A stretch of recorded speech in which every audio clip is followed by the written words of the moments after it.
Ava Arrowveil Featherflame. The scent of cedar and hawk feathers filled my workshop, a comforting normalcy. I am Ava Featherflame, though most know me as Arrowveil. For generations, my family has crafted arrows not just as tools, but as extensions of the archer's will. Each feather balanced, each shaft aligned, a delicate dance with precision.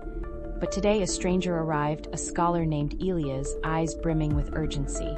He didn't seek an arrow for hunting or war, but for a quest, a retrieval from the quantum library of lost dreams, a place rumored to hold forgotten possibilities and lost memories. He claimed a vital memory, a key to saving his world, was trapped within its shifting realities and needed an arrow specifically crafted to navigate its defenses. It was a request unlike any other. Elias described the library as a space where thoughts took form, where regrets became guardians, and where lost hopes manifested as illusions. The arrow needed to be more than just balanced.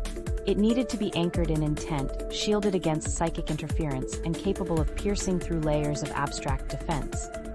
I pored over ancient texts, consulted forgotten lore, and experimented with materials I hadn't touched in decades: starlight-infused resin, dreamstone fragments, and feathers shed by the mythical moonhawks.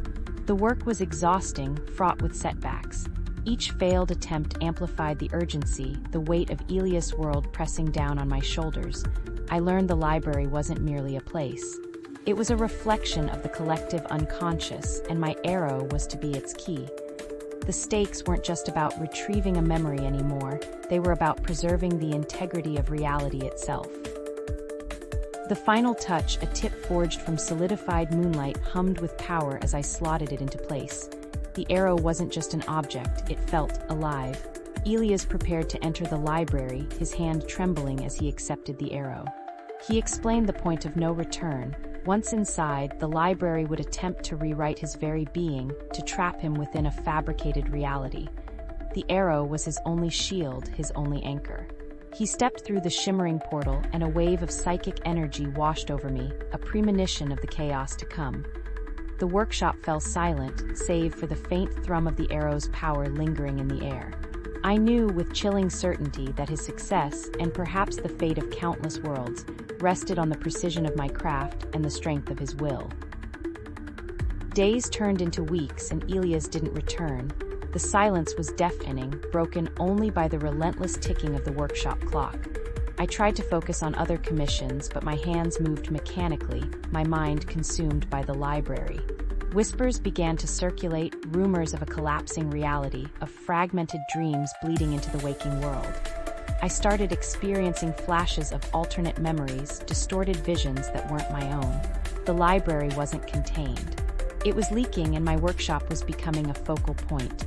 A cold dread settled in my heart. Had the arrow failed? Had Elias succumbed to the library's illusions? Or worse, had he become a prisoner, his mind lost within its infinite corridors?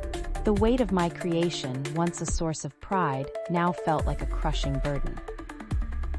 The workshop dissolved around me, replaced by a swirling vortex of fragmented memories. I wasn't Ava Featherflame anymore. I was a collection of lost possibilities, of unfulfilled dreams. I saw Elias not as a scholar, but as a broken echo, trapped within a repeating loop of regret. The library had not only consumed him, it had begun to dismantle reality itself, rewriting existence to reflect its chaotic nature. And then I understood, the arrow hadn't failed, but it wasn't enough. The library wasn't a place to be conquered, but a wound to be healed. But I was powerless, stripped of my identity, my craft, my very self.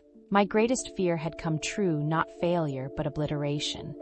The quantum library wasn't just claiming memories, it was erasing existence, one dream at a time, and I was its final victim.